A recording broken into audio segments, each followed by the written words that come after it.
The next topic is called as measure of skewness. What do you mean by skew? Skew means to turn towards one side or a twist.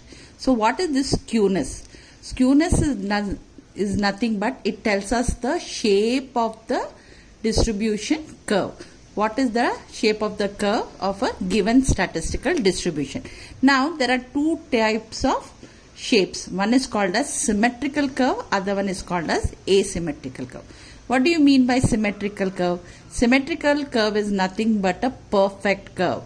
It is always in the form of a bell. So it is called as a symmetric curve is always denoted by a bell shaped curve. Now this perfect, it will not be for all the distribution. Some of the distributions, most of the distributions are asymmetrical. That means they will not be perfect bell shape, but they will be either turned towards left side or either turned towards right side. So this skewness tells about what kind of skewness exists, what kind of asymmetrical curve it is, whether it is bent towards right side or bent towards left side. So what does this skewness tells you? It's a measure of asymmetrical statistical distribution. So again I'm telling shape of the distribution can be two types. One is symmetrical and asymmetrical. Symmetrical means perfect, which is not the case. Therefore this skewness tells us what kind of curve does the statistical distribution have. So if it is asymmetrical, what type of asymmetry, whether it is moves towards right side or move towards left side. So first I will explain to you the terms of the curve. So this is called as a perfect curve. This is for a symmetric curve. So symmetric curve means what? You should understand the meaning of symmetric. Symmetry is nothing but when you fold the curve, that means you get two equal halves. It is perfect. That means it will, when you bend both the sides, it will be equal. That is called a symmetric curve. So in statistics, what is a symmetric curve? A symmetric curve is nothing but a bell-shaped curve. In a curve, so left hand side is called as the left tail. Okay. So right hand side is called as the right tail. Okay. So this is called as the ump. So what is a symmetric curve? What is the difference is here x bar, mean, median, mode all will be same. So when you get like that, then that curve will be symmetrical. I think it is very rare to find such kind where all three are same. So when all three are same, we get a symmetric curve. That is a perfectly bell-shaped curve. That is left tail and right tail are equal. So this is a symmetric curve. Now when you have a long right tail, so this is a long right tail. Okay. Long right tail means it is called as positively skewed. Positively skewed means that is right tail means all higher values will come towards the right side. So when all the values lies towards the right side, it is called as positively skewed. That means what? In this case, x bar will be less than median, will be less than mode. Okay. So what is a symmetric curve? Again I'm repeating. X bar is equal to median is equal to mode. When all the three are equal, you get a bell-shaped curve where left tail and right tail are same. Okay, this is called as a symmetric curve. Suppose you get a longer right tail, it is called as positively skewed. That means what? X bar is less than median is less than mode. Now, if you get a longer left tail, then we call it as negatively skewed. That means in the distribution, all the values are very less values. It is coming towards the left hand side. So here it becomes, this is represented by mode. Always middle will be median. This one will be x bar.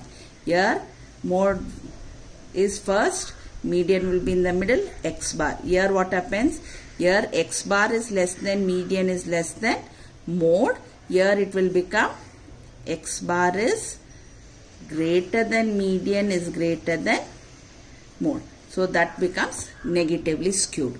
So what is the meaning of skewness? It's a measure of asymmetrical statistical distribution. Now again I'm repeating, a distribution can have two types of curves, symmetrical curve and asymmetrical curve. Symmetrical curve means perfect, which is not easy to find. Therefore most of the distribution will be asymmetrical. So skewness tells about what kind of symmetry exists, whether it is positively skewed or whether it is negatively skewed. Positively skewed means it is towards the right hand side. Negatively skewed means it is towards the left hand side. Okay, and what is the literal meaning of skew? Skew literal meaning is nothing but turn towards one side. So when skewness we study, it tells us which side it turns, whether it turns towards right hand side or it turns towards the left hand side. So this is the meaning of skewness. So what does skewness signify? It tells us about the shape of the curve. It explains whether the distribution is symmetric or skewed towards one side. What is the meaning of skew? Whether it is turned towards left or turns towards right. Next is we have to find out skewness. So that skewness is given by Karl Pearson's coefficient of skewness. So again here also it is given by Karl Pearson only. So what is the formula to calculate Karl Pearson calculate skewness? It is nothing but mean minus mode divided by standard deviation. All of you know that mean is denoted by x bar, mode is denoted by z, and it is divided by sigma. Sigma is nothing but standard deviation. So what is the formula for skewness? Mean minus mode divided by standard deviation. Again one more thing you have to note, that skewness, when you get the answer, it can be negative and positive, but always it will be between 0 and 1. You cannot get the answer for skewness above 1. You cannot get 1.1, 2 point like that. So always it will be 0.92, 0.53. It can be negative and positive. So now I will work out problems based on Karl Pearson's coefficient of skewness. Okay. Now see, look at this sum. This is the sum given. Find Karl Pearson's coefficient of skewness for the following data. So the data is given. So what is the formula for skewness? Skewness is nothing but x bar, that is mean minus mode divided by standard deviation. So you have to find out. So what are the three things you have to find out? You have to find out mean, you have to find out mode, you have to find out standard deviation. So for that, first you have to form the table. Now for continuous series only we are going to find out skewness. You remember, for continuous series, except for median and mode, every time you have to find the midpoint. So what is the first step? You have to find the midpoint. Okay. After finding the midpoint, you have to calculate same thing, mean, standard deviation and mode. So first we will find the midpoint. So midpoint, you know, it is 285, 295, 305, 315, 325, 335, 345. So what is the next step? We are going to use step deviation method only to find out both x bar and sigma. Now you count whether it is odd or even. So 1, 2, 3, 4, 5, 6, 7, 8. It is even. So either of the two middle terms we can take. So I am going to take this one. What you have to do? You have to circle like this. Put it as A. So wherever you are chosen, you are going to put it as 0, above negative, below positive. Right? What is the next one? D square. So you immediately write. Is it okay? So now FD. FD means what? You have to multiply frequency into D. So what you will get? Minus 36. Again minus 36. Minus 35. 0. Then 15 to 1. Keep your fingers and multiply so that you don't go wrong. 90. Then 60. Then plus 32. Now what you have to do? Add positive separately, add negative separately. So when you add positive, how much you are getting? 232 plus 232. This one how much? 36, 36, 72, 72, minus 107. So how much you will get? 107 means you will get it as 125. So bigger number sign is positive, so you will get it as plus 125. This is nothing but summation FD. Now what is the next column? FD square column. So you will get it as, you multiply and put it, 108 first one, next one is 72, next one is 35 itself, next one is 0, next is 50, next one 180, again this is also 180, and the last one is 128. So you find the total. When you find the total, you are getting it as 753. 753. This is nothing but FD square.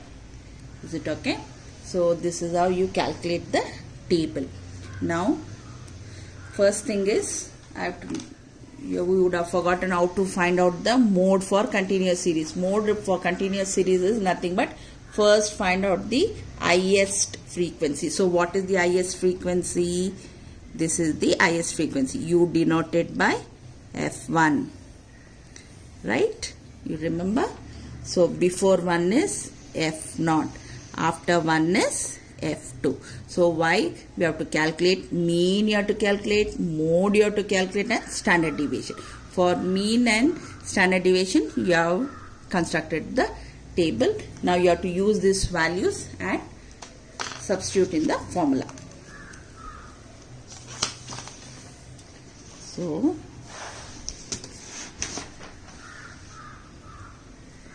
the formula is what? X bar plus summation FD by N into H. N is nothing but total frequency. So how much is FD you got? FD you got it as plus 125.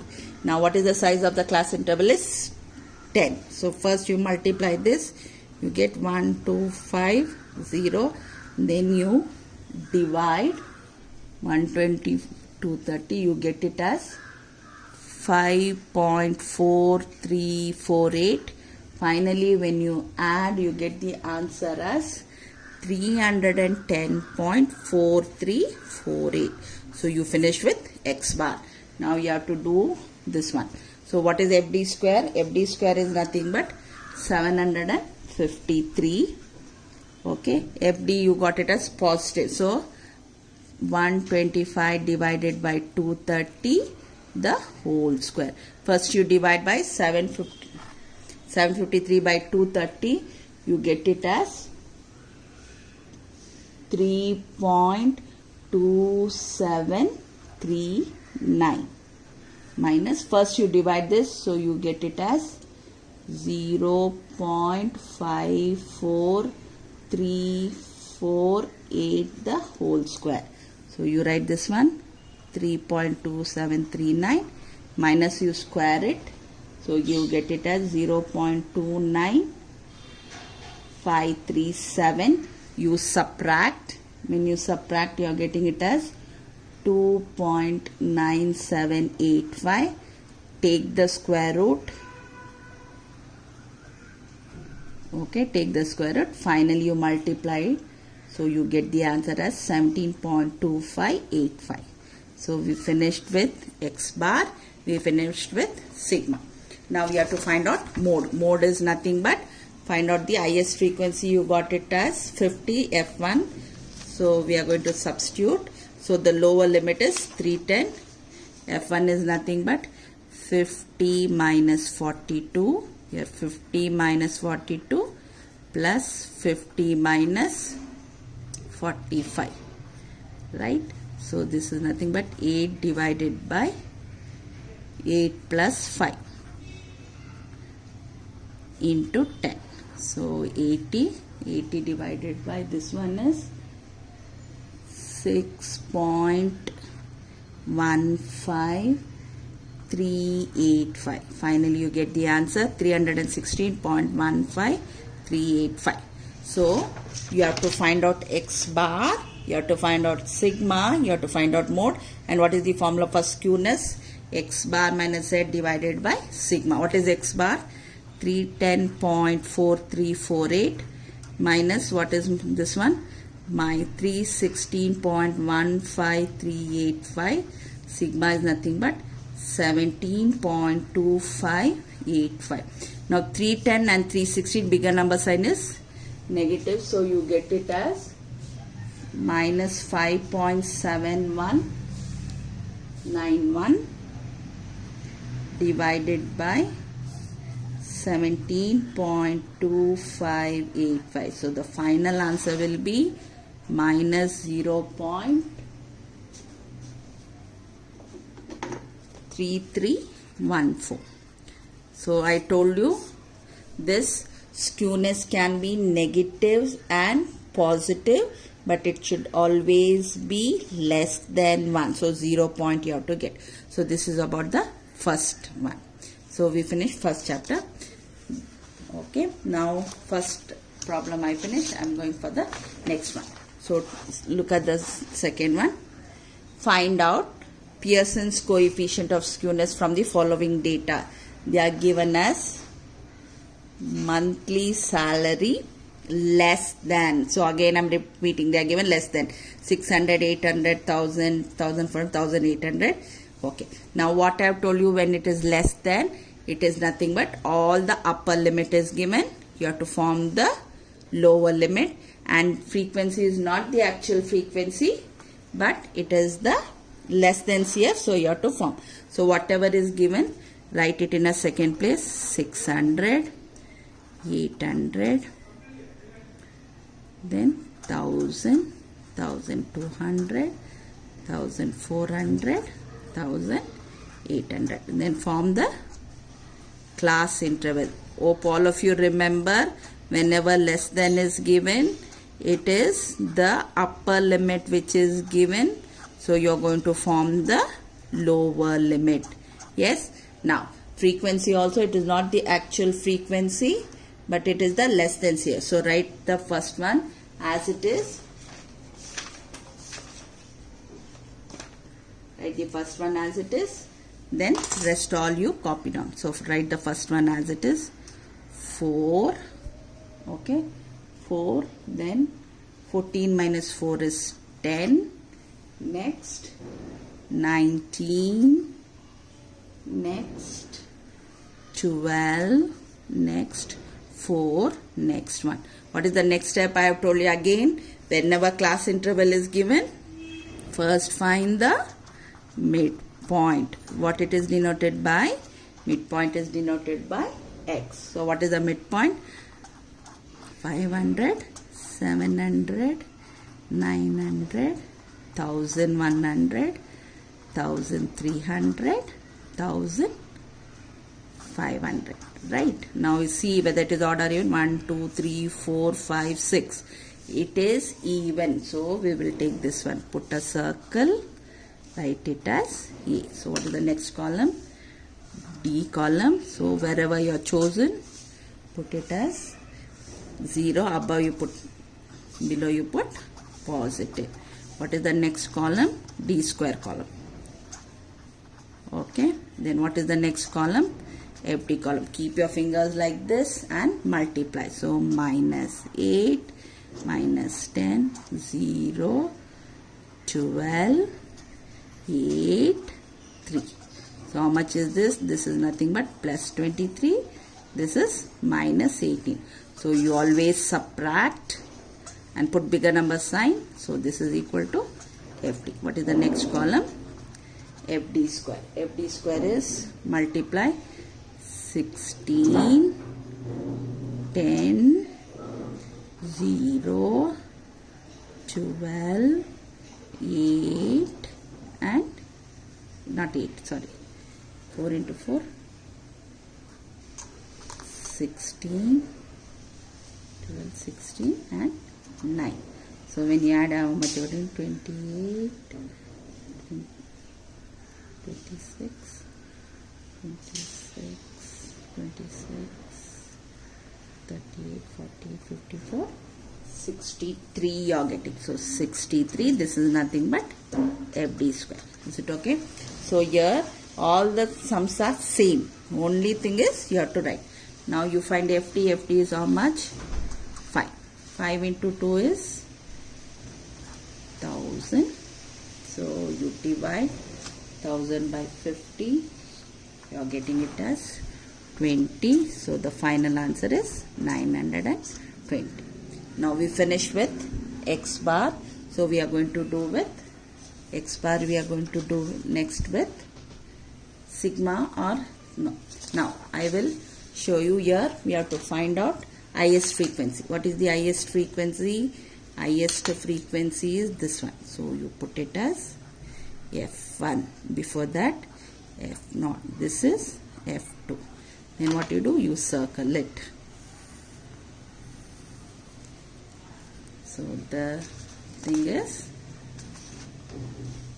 800 is the lower limit. F1 is 19 minus 10 divided by 19 minus 10 plus 19 minus 12. And what is the size of the class interval here? It is 200. Right? So you'll get it as 800 plus 9 divided by 9 plus 7 into 200. So this is nothing but 800 plus 1800 divided by 16. So this is nothing but 800 plus, you divide 112.5. When you add, you get Z as 912.5. So we finished with mode. Next you have to find out sigma. Sigma is how much? 63 divided by 50 minus, how much is equal? 5 divided by 50 the whole square. So when you divide 63, you will get it as 1.26 minus 0.1 the whole square. 1.26 minus 0.1 the whole square is 0.01. So you will get it as 1.25. Then you get it as root of 1.25 is 1.118. When you finally multiply, you get the answer as 233.61. Is it okay? So you get the answer. So you have now X bar, you have mode, you have sigma. So what is the formula for skewness? X bar minus Z by sigma. So you have to substitute the value. X bar is 920 minus, this is 912.5 divided by 233.61. Right? So when you subtract, bigger number sign, minus 7.5, 233.61. When you finally divide, it will be negative answer 0.03354. See, you see that it can be negative, it can be positive, but it should be always less than 1. Okay, so this is about skewness. So here what all you have to know to find out skewness? You have to know how to find out X bar, how to find out sigma, how to find out mode. So here only continuous series we work out. So mode, you know, find the highest frequency, that will be F1, before that F0, after that F2, and the formula will be there to find out mode. Okay, and H is nothing but size of the class interval. So you know how to find out X bar and sigma. Again I am telling, X bar and sigma, when you calculate for skewness, standard deviation, coefficient of variation, it is always step deviation method. And the first step for continuous series is always find out the midpoint. Okay, and choose one value in the midpoint. So if it is odd, it is middle term. If it is even number of terms, either of the middle two terms you can take, you get the same answer. So with this I finish the skewness. Again, skewness is nothing but It is tells about the symmetry of the distribution, how the curve is either tilted or turned towards right or turned towards left. If it is turned towards right, it is called as positive skewness. If it is turned towards left, it is called as negative skewness. Okay, I think I'll stop here.